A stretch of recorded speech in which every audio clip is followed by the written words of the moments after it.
Hey everyone, and welcome to another deep dive.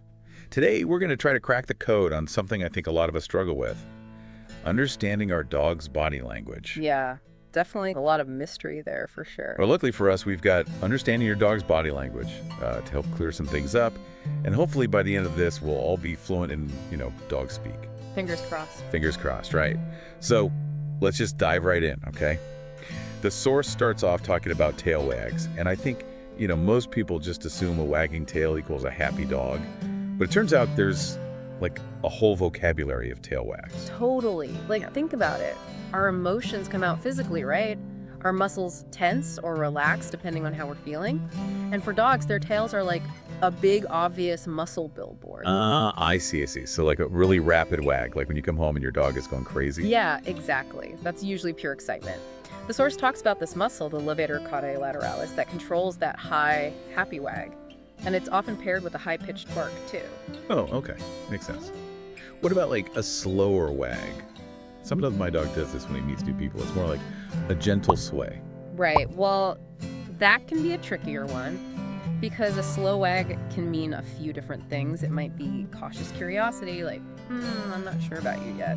But if the rest of the body is stiff or the tail's held low, it could be a warning sign. Oh, so like almost like a flag. I remember the source mentioning the term flag tail. Yeah, and the interesting thing is they've done studies with slow motion cameras to analyze these tail wags, and they found that different muscle groups are involved depending on the type of wag. So it's not just about speed, it's about which muscles are doing the work. You know what I mean? Wow, that is seriously cool. So we got to pay attention to those subtle differences. Right, moving on to ears. I love how the source calls them emotional antenna. Such a great analogy. Because ears are directly connected to the dog's autonomic nervous system, which controls those automatic responses to the environment. So like no conscious thought involved, it's just pure instinct. Pretty much. So for instance, if your dog's ears are pricked forward and, kind of pointed, that usually means they're alert and interested. Like think of a dog hearing a squirrel rustling in the leaves. Oh yeah, totally. Okay, so pricked forward means interested. What about when the ears are flat against their head?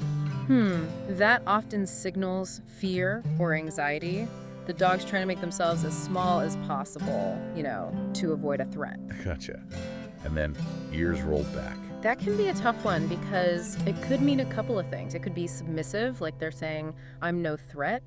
But it can also be a sign of aggression if it's paired with other signals like a wrinkled muzzle or growling. Okay, so it's all about like putting the pieces together. We can't just look at the ears in isolation. We got to consider the whole picture. Absolutely. And that's where it gets really interesting. It's like solving a puzzle.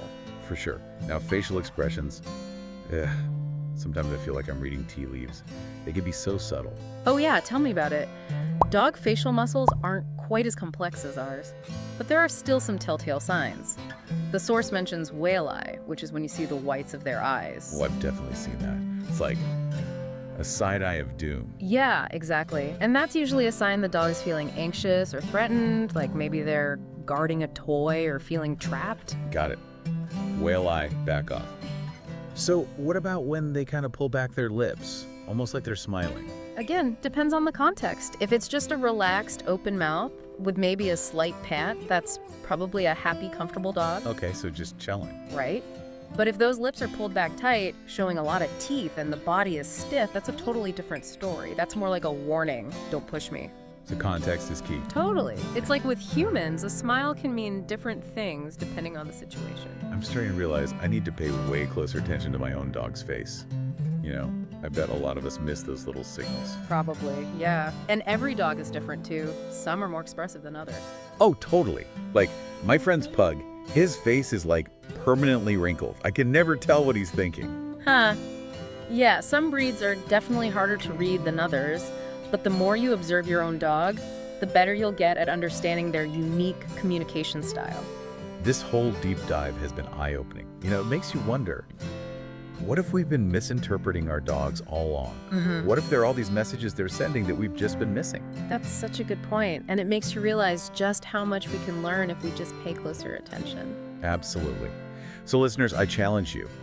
Really observe your dog's body language. Watch their tail, their ears, their face. You might be surprised by what you discover.